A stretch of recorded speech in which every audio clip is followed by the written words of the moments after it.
Hello दोस्तों, आज हम आपसे चर्चा करने वाले हैं अंडरस्टैंडिंग ऑफ टीएलसी यानी थिन लेयर क्रोमेटोग्राफी। आज यूट्यूब चैनल पर संडे दिसंबर 4 2022 को इसको हम शाम को 6 बजे आपके सामने आपके साथ ये साझा कर रहे हैं। आज हम इस पूरे वीडियो में इस पूरे एपिसोड में हम समझेंगे टीएलसी क्या होता है, टीएलसी के लिए क्या क्या प्रिकॉशन करना चाहिए, कैसे इसको रन कराना है, लिमिटेशंस क्या क्या होती हैं, कब हमें टीईए का यूज करना है, स्टिक कंडीशन हो, बेसिक कंडीशन हो, पोलैरिटी ज्यादा हो, कम हो, इसका क्या इफेक्ट होता है, इन सारी चीजों को हम इस पूरे एपिसोड में समझेंगे। तो इन सारी चीजों को समझने के लिए आप एपिसोड के अंत तक बने रहिएगा।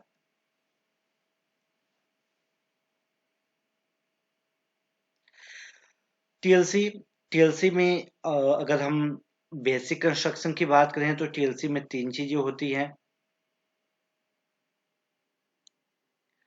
टीएलसी में एक टीएलसी चैम्बर होता है, टीएलसी प्लेट होता है, यहाँ पर स्पॉट लगाया जाता है कि और इस स्पॉट के नीचे मीडिया होता है, सॉल्वेंट मोबाइल फेज होता है। मोबाइल फेज हमेशा जो स्पॉटिंग हम करते हैं उसके नीचे होना चाहिए। मोबाइल फेज के अगर इंटरेक्शन की बात करें तो अगर हायर आरएफ की वैल्यू आती है तो इसका मतलब वीकर इंटरेक्शन है, अगर आरएफ की वैल्यू कम आती है तो स्ट्रॉन्ग इंटरेक्शन है। तो सिलिका हाईली पोलर मॉलिक्यूल्स होता है, सिलिका हाईली पोलर मॉलिक्यूल्स होता है। और जैसे ही सिलिका पोलर मॉलिक्यूल्स आता है, सिलिका के साथ हाइड्रोजन बॉन्डिंग बनाकर इंटरेक्शन करता है। तो जो इंटरेक्शन होता है सिलिका जेल के साथ, सिलिका सरफेस के साथ हमारे कंपाउंड का, जनरली वो इंटरेक्शन क्या होता है, हाइड्रोजन बॉन्डिंग इंटरेक्शन होता है, फिजिकल इंटरेक्शन होता है। और ये डिपेंड करता है सॉल्वेंट के ऊपर, सॉल्वेंट की पोलैरिटी, कंपाउंड की पोलैरिटी और सिलिका की कोटिंग जो की है सिलिका की पोलैरिटी पर डिपेंड करता है। जैसे जैसे हम मोबाइल फेज बढ़ाते जाते हैं आरएफ वैल्यू भी बढ़ता जाता है। टीएलसी के लिए अगर प्रोसीजर की बात किया जाए तो सबसे पहले टीएलसी प्लेट को एक जितना हमें जरूरत है उसके अकॉर्डिंग इसको कट किया जाता है। जिस एपीआई का, जिस मालिक्यूल्स का हमें टेस्टिंग करना है उसको इकट्ठा किया जाता है। उस मालिक्यूल्स को हम लगभग 1% के लगभग उसका सोल्यूशन बनाते हैं और उसको स्पॉटिंग करते हैं। स्पॉट करने के बाद टीएलसी प्लेट को हम जार में लगभग 15 ml मोबाइल फेज लेते हैं, उसमें इसको रन कराते हैं। रन कराने के बाद जैसे टीएलसी प्लेट रन हो जाता है लगभग पूरा, उसके बाद हम उसको ड्राई करते हैं और उसको स्पॉटिंग को हम ऑब्जर्व करते हैं। टीएलसी प्लेट की अगर बात किया जाए थिन लेयर क्रोमेटोग्राफी में जो है, सबसे पहले प्लेट होता है, बीकर होता है और सॉल्वेंट होते हैं। सॉल्वेंट को हम कंपाउंड को स्पॉटिंग करते हैं, स्पॉटिंग करने के बाद रन कराते हैं। जो सॉल्वेंट का रन होता है, जो सॉल्वेंट रन करता है ऊपर जाता है, यह कैपिलरी एक्शन के थ्रू होता है। एक अच्छा माना जाता है, प्रैक्टिस में होना चाहिए कि अगर हमें टीएलसी रन कराना है, सबसे पहले जो टीएलसी चैम्बर होता है उसमें हमें उसमें हमें फिल्टर पेपर को लगाना चाहिए उसके वॉल के चारों तरफ। इससे क्या होता है कि जो सबसे पहले सॉल्वेंट जो आप इल्यूएंट हम इसमें डालते हैं वो अच्छे से उसका वेपर बनता है और उसको सेचुरेट करने के लिए टीएल फिल्टर पेपर काम करता है। टीएलसी प्लेट की कटिंग किया जाए, इसके बेस से 1 सेंटीमीटर के अबव में हम मार्किंग करते हैं, जो स्पॉटिंग करते हैं 1 सेंटीमीटर अबव। इसको यहाँ से, और जो सॉल्वेंट हमें लेना है, ये जो स्पॉटिंग लाइन है इसके नीचे ही सॉल्वेंट होना चाहिए। क्यों नीचे होना चाहिए? अगर सॉल्वेंट, ये बेस लाइन इसको कहते हैं, अगर बेस लाइन के नीचे, बेस लाइन के ऊपर सॉल्वेंट रहेगा तो हमारा कंपाउंड डिजॉल्व हो जाएगा, हमें सही तरीके से पता नहीं चलेगा। उसके बाद इसको रन कराते हैं और लगभग 1 सेंटीमीटर पहले तक हम इसको रन कराते हैं और फिर इसको हम टीएलसी प्लेट को ऑब्जर्व करते हैं। टीएलसी प्लेट को विजुलाइज करने के लिए हम यूवी चैम्बर का जनरली यूज करते हैं। ज्यादातर जो जितने भी कॉन्जुगेटेड मॉलिक्यूल्स हैं, अनसैचुरेटेड और एरोमेटिक कंपाउंड्स हैं, उनको आसानी से हम यूवी चैम्बर में देख सकते हैं।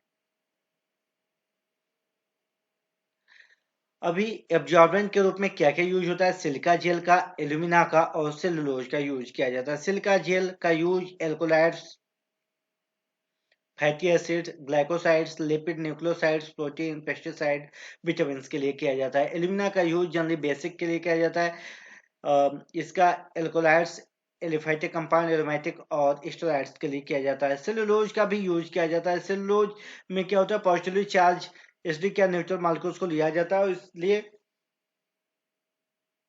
हाइड्रोफिलिक मॉलिक्यूल्स का इसमें हम डिटेल से समझते हैं। तो जनरली जो सबसे ज्यादा अगर कॉमन की बात किया जाए, मोस्ट पॉपुलर होता है सिलिका जेल और सेकेंड मोस्ट पॉपुलर होता है एल्यूमिना। तो सिलिका जेल और एल्यूमिना के ही हम टीएलसी जनरली देखते हैं।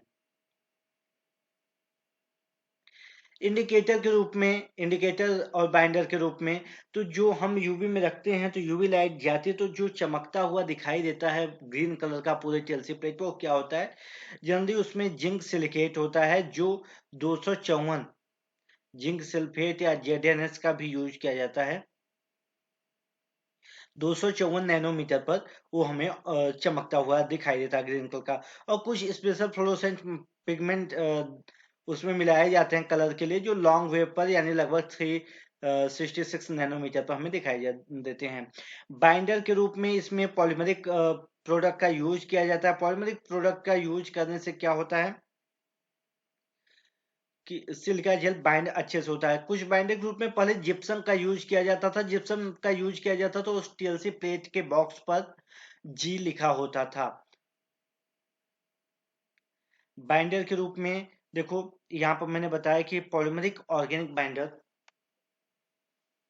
इसका यूज करने पर क्या होता है, उसको अगर टिएलसी प्लेट को रब भी किया जाए, उसको सैंपलिंग को हैंडल करना आसान होता है, ज्यादा देर तक चलता है। जिप्सम का यूज करने पर ज्यादा ये नहीं होता। और दूसरी चीजें हैं कि अगर 20% से ज्यादा मॉइस्चर है, पानी है, तो उसके लिए जिप्सम का यूज नहीं किया जाता है, क्योंकि जिप्सम प्लास्टर ऑफ पेरिस में कन्वर्ट हो जाता है।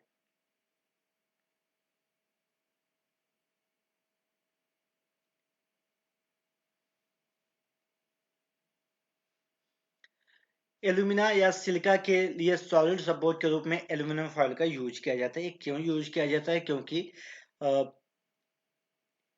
इसका हैंडलिंग करना आसान होता है। इसको हम एक अपने डिजायर्ड डायमेंशन के अकॉर्डिंग इसको काट सकते हैं, सीजर से काट सकते हैं, कटर से काट सकते हैं। इसका जो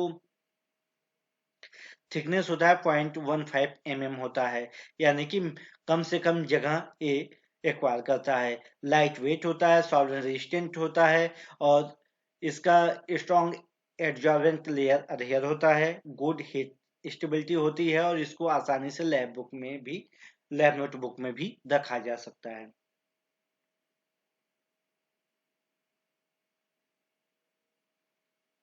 दोस्तों, ये रहा हमारा introductory video about thin layer chromatography. अभी हम टीएलसी प्लेट, इसके बेस सारी चीजों के बारे में हम अ, ये इंट्रोडक्टरी वीडियो रहा। इसके बाद हम इसका कोर्स शुरू करेंगे। तो टीएलसी का कोर्स हम हर संडे को टीएलसी के बारे में हम डिस्कस करेंगे। तीन तीन वीडियो में हम थीन लेयर क्रोमेटोग्राफी के बारे में कंप्लीट कोर्स आपको आपके सामने हम रखेंगे, प्रपोज करेंगे और उसमें आपके सारे डाउट्स क्लियर हो जाएंगे।